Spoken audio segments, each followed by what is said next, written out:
Hi, hello, this is Sweetie from Plantita Plant Studio, and today I'm gonna showing you how I made this ball or round topiary. Topiary means the art of clipping and sharing the shrub. And as usual, I'm using a jade plant. And it's because we're making a round shape here, I suggested to choose a round pot. Before filling your pots with the garden soil, make sure that you cover your drainage hole. Then I keep a little bit charcoal.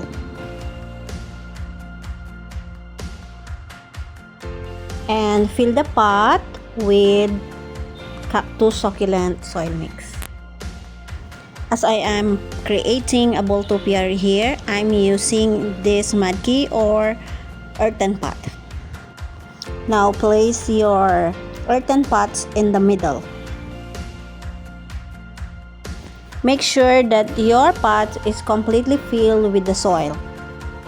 Ball topiary or round topiary is one of the easiest shape to start with. If earthen pots is not available, you can use also a plastic bowl. Now place your earthen pots in the middle or in the center of the pot. Now take the cuttings, jade cuttings. I'm using here a jade cuttings. You can use also if you have lots of rooted plant, then that would be better. While planting the cuttings, make sure you remove some 3 to 4 leaves at the bottom. Gently place all the cuttings into your soil, then lightly pack the soil around the base of the cutting so it stays in place and the soil is in contact with the stem. And I have to plant all this cutting around these earthen pots.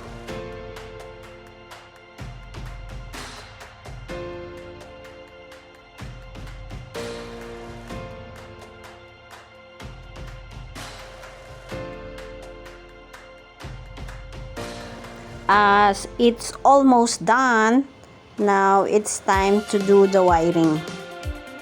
Here I'm using a 0.4 mm wire, but you can use a copper or aluminum wire ranging from 1 mm to 3 mm. Before starting your work, the right type of wire must be selected as both aluminum and copper have advantages and disadvantages. In short, aluminum is good for beginners with thin bark, and copper is good for advanced and for trees with thick bark. The bark is very soft, so be cautious when wiring. If you do the wire your jade plant, make sure to monitor it closely as the thin wire will cut into the bark quickly. Gently wrap the wire around the branch without causing damage to the plant, and without letting the wire cut into the delicate trunk or branches of your jade plant. In my experience, wrapping the wire too tightly will cause scarring. Wrap just tight enough to get the job done. Always begin at the base of your topiary and slowly wrap the wire. Positioning the branches of the plant is the easiest way to shape your jade plant.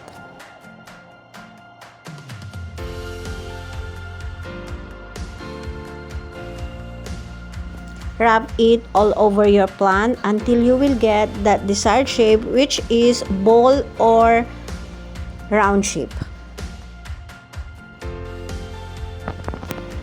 Almost I'm done in wiring, so now I have to guide you in watering and where you have to place or keep this topiary as they are cuttings.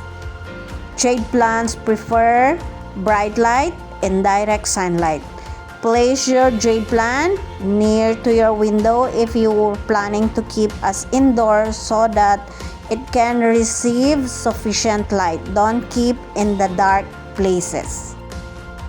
In watering also, water the plant thoroughly, allowing the soil to dry out slightly between waterings.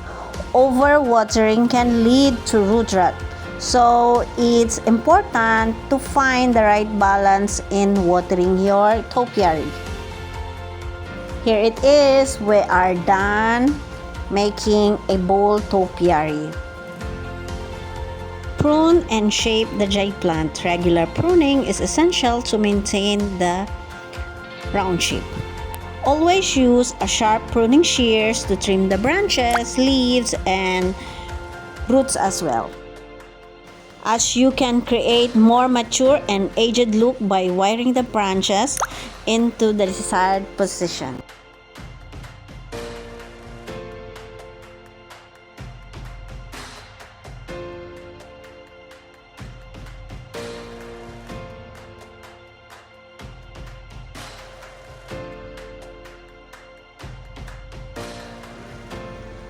Jade topiary is an ongoing practice that requires patience and dedication. So take time to observe and care for your jade topiary, making adjustment as needed to maintain its health and aesthetic appeal. Hope you guys like it. Thank you for watching. Till our next video.